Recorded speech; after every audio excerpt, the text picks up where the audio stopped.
Hi hello, എന്തൊക്കെയുണ്ട് എല്ലാ കൂട്ടുകാരുടെയും വിശേഷങ്ങൾ. അപ്പോൾ ഇന്നലത്തെ വീഡിയോസിൽ മുഴുവനായിട്ടുണ്ട് ഉൾപ്പെടുത്താൻ പറ്റിയിട്ടില്ല കേട്ടോ. എടുത്ത വീഡിയോസൊന്നും മുഴുവനായിട്ടുണ്ട് ഉൾപ്പെടുത്തിയിട്ടില്ല. വീഡിയോ നല്ലോണം നീണ്ടു പോയിട്ടുണ്ടായിരുന്നു.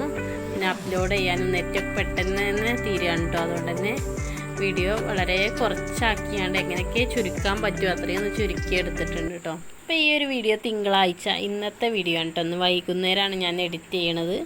അപ്പോൾ അധിക വീഡിയോസൊന്നും എടുത്ത് വെച്ചിട്ടില്ല. അപ്പോൾ അങ്ങനെ കുറച്ച് കഴിഞ്ഞപ്പോൾ അങ്ങനെ വീഡിയോ എടുക്കാമെന്ന് വിചാരിച്ചിട്ട് ഇപ്പോൾ വീഡിയോ എടുക്കണമെന്ന് വിചാരിക്കുന്നുണ്ട്. പക്ഷേ രാവിലെയൊക്കെ ഭയങ്കര തിരക്ക് തന്നെയാണ്. എമിനെക്കുട്ടന് അസക്കുട്ടീനെ ഒരുക്കാനൊന്നും സ്കൂൾക്ക് പോകാൻ ഒരുക്കാനൊന്നും അയക്കുന്നുണ്ടായിരുന്നില്ല. ഭയങ്കര കുറുമ്പ് കാട്ടിയായിരുന്നു കേട്ടോ. ഒരു ജോലി ആ ഒരു സമയത്ത് തന്നെ എടുക്കാൻ ഉണ്ടായിരുന്നില്ല കേട്ടോ. ആ ഒരു 10 മണി സമയത്തൊക്കെ നല്ല തിരക്ക് തന്നെയാണ്. അടങ്ങി നിൽക്കാത്തൊരു പ്രായമാണ്. പിന്നെ ആ ഒരു സമയത്ത് നമുക്ക് നല്ല പണിയുള്ളൊരു നേരമാണല്ലോ. മക്കളെ സ്കൂൾക്ക് പറഞ്ഞേക്കലും ചായ കൊടുക്കലും പിന്നെ ചായക്കടിയൊക്കെ ഉണ്ടാക്കലും അങ്ങനെ ഭയങ്കര തിരക്ക് തന്നെയായിരുന്നു. അപ്പോൾ അതാ ഈ ഒരു ചെടി ഞാൻ ആഗ്രഹിച്ച് വളർത്തിയൊരു ചെടി കേട്ടോ. അപ്പം അതിനെ നോക്കൽ തന്നെയല്ലേ അങ്ങനെ വിചാരിക്കും. എത്ര ഉണ്ടാവാൻ ആഗ്രഹിച്ച് നട്ടുപിടിപ്പിച്ചൊരു ചെടിയായിരുന്നു. ഇപ്പം ആ ചെടി ആദ്യമൊക്കെ ഇടയ്ക്കിടയ്ക്ക് നോക്കിന് ഓരോ ഇല വരുന്നതും നോക്കിയെന്നൊരു കാലമൊക്കെ ഉണ്ടായിരുന്നു കേട്ടോ. അപ്പോൾ ആ ചെടിനൊന്നും ഇങ്ങനെ നോക്കാനുള്ള സമയം കിട്ടലില്ല. അതിനോടൊന്നും വലിയ താല്പര്യം ഇല്ലാതായി. പിന്നെ അതാ ഷുഗർ ചീരയാണ് കേട്ടോ. അത് ഷുഗറിനൊക്കെ നല്ലതാണെന്ന് പറയുന്നേക്കാം. പാൽച്ചീര, ഷുഗർ ചീര എന്നൊക്കെ പറയാറുണ്ട്. ഈ ഒരു ചീര ഉപ്പേരി വെച്ചാൽ നല്ല ടേസ്റ്റ് കേട്ടോ. തേങ്ങയും പച്ചമുളകും ചെറിയുള്ളിയൊക്കെ ചതച്ചിട്ട് തന്നെ ഉപ്പേരി വെച്ചിട്ടുണ്ടെങ്കിൽ നല്ല ടേസ്റ്റ് തന്നെയാണ്. ഇപ്പോൾ അതിനൊന്നും സമയം കിട്ടാത്തതുകൊണ്ട് തന്നെ അതിമക്കൊന്നും നോക്കാറില്ല. എന്തെങ്കിലുമൊക്കെ ഒന്ന് പെട്ടെന്ന് ഉണ്ടാക്കണത് വേഗം കറിയും ചോറൊക്കെ ഉണ്ടാക്കും. അങ്ങനെയൊക്കെ ഒരു ഇതിലാണ് ഇപ്പോൾ. അപ്പോൾ അതാ വിറകൊക്കെ കൊത്തി വെച്ചിട്ടുണ്ട് കേട്ടോ. വലിയ വിറകായിരുന്നു. അപ്പോൾ അതൊക്കെ ഒന്ന് കോടാലി എടുത്തിട്ട് ഒന്ന് കൊത്തിയെടുത്തിട്ടുണ്ട്. വെയിൽ കണ്ടപ്പോൾ തിരുമ്പലും അതുപോലെ തന്നെ ചോറും കൂട്ടാനൊക്കെ ഒന്ന് വേഗം ആയിട്ടുണ്ട്. അപ്പോൾ വിറകൊക്കെ ഒന്ന് എടുത്തേക്കാമെന്ന് വിചാരിച്ചു. വെയിലുള്ളപ്പോൾ ഒന്ന് എടുത്ത് വെക്കുകയാണെങ്കിൽ പിന്നെ മഴ ഉണ്ടാകുന്ന സമയത്തൊക്കെ നമുക്ക് നല്ല ബുദ്ധിമുട്ട് തന്നെയാണല്ലോ. അപ്പോൾ അതാ ഓലക്കോടി എടുക്കാൻ വേണ്ടി വന്നിട്ടുണ്ട് കേട്ടോ. അപ്പോൾ ഈ ഒരു വിറകാലം ആകെ ഇതായി കിടക്കുകയാണ്. പിന്നെ ഓലക്കോടിയൊക്കെ ഒന്ന് എടുക്കാനുണ്ട്. പിന്നെ ഈ ഒരു വറകാലിൻ്റെ അതിങ്ങനെ താന്ന് നിൽക്കട്ടെ. അപ്പം തല എപ്പോഴും അതിന് പോയി മുട്ടലുണ്ട് കേട്ടോ. അപ്പം ഞാൻ നല്ലോണം മുട്ടിയിട്ടുണ്ടായിരുന്നു ചില സമയത്തൊക്കെ. ആദ്യമൊക്കെ ശ്രദ്ധിക്കാതെ എപ്പോഴും അവിടുന്ന് വിറകെടുക്കുമ്പോൾ ഇപ്പോൾ വല്ലാതെ മറ്റേ ഭാഗത്തു നിന്ന് വിറകെടുക്കുന്നതുകൊണ്ട് തന്നെ അങ്ങനത്തെ പ്രശ്നമില്ല. ഈ ഭാഗത്തു നിന്ന് എടുക്കുന്ന സമയത്തൊക്കെ എന്നും തല ഇങ്ങനെ മുട്ടും. അറിയാതെ വരും കേട്ടോ. ഓരോ ഊക്കിലാണ് വരുമ്പോൾ അങ്ങനെ താന്ന് നിൽക്കുകയാണ് അതിൻ്റെ ആ ഒരു പട്ടിക. അപ്പം അങ്ങനെ തല നല്ല ഊക്കിലൊക്കെ കുത്തലുണ്ട് കേട്ടോ. അതാ അങ്ങനെ ഇവിടെ ചകിരിയൊക്കെ അടുക്കി വെച്ചിട്ടുണ്ട്. മഴയൊക്കെ എന്നാലും കൊള്ളുണ്ടോ. നല്ല മഴ ഉണ്ടാകുന്ന സമയത്തൊക്കെ കൊള്ളും. അല്ലാതെ വെക്കാനൊന്നും സ്ഥലമില്ലാത്തതുകൊണ്ട് തന്നെ അവിടെ വെച്ചിട്ടുണ്ട്. പിന്നെ അതാ നല്ല കാലാവസ്ഥ തന്നെയാണ് കേട്ടോ. ഉച്ചരിഞ്ഞപ്പോഴൊക്കെ മഴ ഉണ്ടായിരുന്നു. രാവിലെയൊക്കെ നല്ല കാലാവസ്ഥ തന്നെയായിരുന്നു. അങ്ങനെ വിറകൊക്കെ എടുത്ത് വെച്ചിട്ടുണ്ട്. പിന്നെ ഇത് ഞായറാഴ്ച മക്കൾ സ്കൂളില്ലാത്ത അന്നത്തെ വീഡിയോസാണ്. അപ്പോൾ ഇതാ വെണ്ടയ്ക്ക ഉണ്ടായിരുന്നു കേട്ടോ. അങ്ങനെ പ്രത്യേകിച്ചൊന്നും ഉണ്ടായിരുന്നില്ല മക്കൾക്ക്. പിന്നെ വെണ്ടയ്ക്ക പൊരിച്ചെടുക്കാമെന്ന് പറഞ്ഞു. അങ്ങനെ വെണ്ടയ്ക്ക അങ്ങനെ ഇതുവരെ പൊരിച്ചിട്ടില്ല കേട്ടോ. അപ്പോൾ പനിക്കുട്ടൻ പറഞ്ഞു നിങ്ങൾക്ക് വെണ്ടയ്ക്ക പൊരിച്ചുകൂടെ, അതെന്താ നിങ്ങൾ ഉണ്ടാക്കാത്തതെന്ന് പറഞ്ഞു.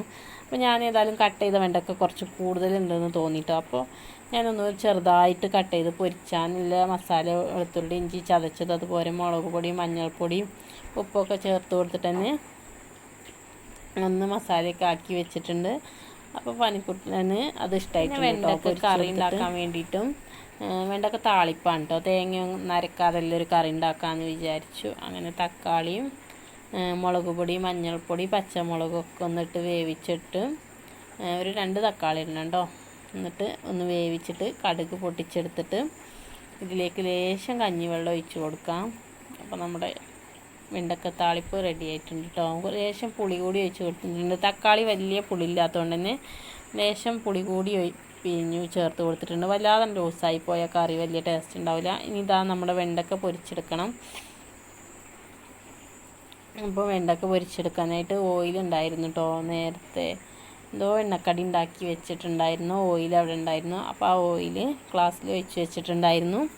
അപ്പോൾ അത് ആ ഓയിൽ തന്നെ എടുത്തിട്ട് തന്നെ നമ്മുടെ ഈ ഒരു വെണ്ടയ്ക്ക പൊരിച്ച് എടുക്കുന്നുണ്ട്. പനിക്കുട്ടനെ അത് ചോറിലേക്ക് കഴിച്ചിട്ട് പിന്നെ ബാക്കി വെറുതെ കഴിച്ചിട്ടുണ്ടോ. ഞാനൊക്കെ കഴിച്ചു പറയുന്നുണ്ട്. അപ്പോൾ അസക്കുട്ടിക്ക് എടുത്ത് വെച്ചില്ലേന്നൊന്നും പറഞ്ഞിട്ട് ഓന് ഇഷ്ടപ്പെട്ടാണെങ്കിൽ അവൻ വേഗം ഒറ്റയ്ക്ക് അങ്ങനെ കുട്ടി ഇങ്ങനെ ഒറ്റയ്ക്ക് ഇരുന്ന് കളിക്കുന്നുണ്ട്. ഓള് വല്ലാതെ ശല്യപ്പെടുത്തൊന്നുമില്ല കേട്ടോ. ഫോണ് അങ്ങനെ കുറേ നേരം കാണുകയാണെങ്കിൽ ഞാനതൊന്ന് വാങ്ങി വെക്കും.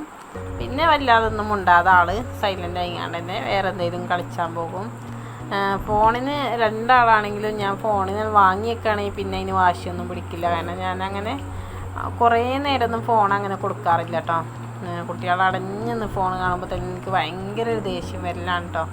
എന്താണെന്നറിയില്ല, കുട്ടികളിങ്ങനെ ഈ ഒരു സമയത്ത് കളിക്കേണ്ട സമയമാണല്ലോ. നമ്മളൊക്കെ കുട്ടികളായിരുന്നു, എന്തൊക്കെ കളികളായിരുന്നു. അപ്പോൾ ഭയങ്കര രസമായിരുന്നല്ലോ. അപ്പോൾ അതുപോലെ മക്കളും കളിക്കട്ടെ എന്ന് കരുതിയിട്ട് തന്നെ ഞാൻ ഫോണിൽ അധികം ഒരു കുറച്ച് സമയമൊക്കെ കൊടുക്കും, അത്യാവശ്യമൊക്കെ കൊടുക്കും. ഏത് നേരം ഫോണിലിങ്ങനെ കണ്ടെത്തിരിക്കണത് വലിയൊരു എനിക്ക് കാണുന്നത് തന്നെ ഒരു ഇഷ്ടമില്ലാത്ത കാര്യമാണ്. പിന്നെ അതാ ഫ്രിഡ്ജ് മോറാൻ വേണ്ടിയിട്ട് തന്നെ കുറേ നേരത്തെ തന്നെ ഓഫാക്കിയിട്ടുണ്ടായിരുന്നു. പിന്നെ വിനിക്കുട്ടനായിക്കോത്തോണ്ട് നല്ല വൈകിട്ടാണ് കേട്ടോ അതൊന്ന് നന്നാക്കാൻ പറ്റിയത്. പിന്നെ അത് ഉച്ചരിഞ്ഞിട്ട് എടുത്ത വീഡിയോ ആണ്. ഉച്ചരിഞ്ഞിട്ട് ഉണ്ണിയപ്പത്തിനുള്ള മാവ് ഉണ്ടാക്കാൻ നേരത്താണ് നല്ല ഇടി കേട്ടോ. എന്താണെന്നറിയില്ല, ഇടി അങ്ങനെ ഉണ്ടാവാറില്ല, പക്ഷെ നല്ല ഇടി ഉണ്ടായിരുന്നു. അപ്പോൾ ഞാൻ കറണ്ടൊക്കെ പോയപ്പോൾ ഞാനത് മാവ് അരക്കണ എല്ലാതും റെഡിയാക്കി വീഡിയോയും എടുക്കുന്നുണ്ടായിരുന്നു. അപ്പോൾ എല്ലാതും എടുക്കുന്ന ആ സമയത്ത് തന്നെ ഇടി പൊട്ടിയപ്പോൾ ഞാൻ എല്ലാം അവിടെ അടച്ച് വെച്ച് തന്നെ റൂമിൽ പോയിരുന്നു. പിന്നെ ഇടിയൊക്കെ ഒന്ന് അമർന്ന ശേഷം ഇൻവേർട്ടർ ഓണാക്കി കേട്ടോ. കറണ്ടും ഉണ്ടായിരുന്നില്ല. അപ്പോൾ ഇൻവേർട്ടർ ഓണാക്കിയിട്ട് തന്നെ മിക്സിയിൽ അരിയൊക്കെ അരച്ചപ്പോൾ ഭയങ്കര സൗണ്ട് ഉണ്ടായിരുന്നു കേട്ടോ. എന്നാലും കുറച്ച് അരിയൊക്കെ ഒന്ന് അരച്ച് മുഴുവനായിട്ടുണ്ട് അരക്കാൻ പറ്റില്ല കറണ്ട് ഇല്ലാത്തതുകൊണ്ട് തന്നെ. പിന്നെ ഇടിയൊക്കെ ഒന്ന് അമർന്നതിന് ശേഷം തന്നെ അതൊക്കെ ഒന്ന് ചുട്ടെടുത്തിട്ടോ.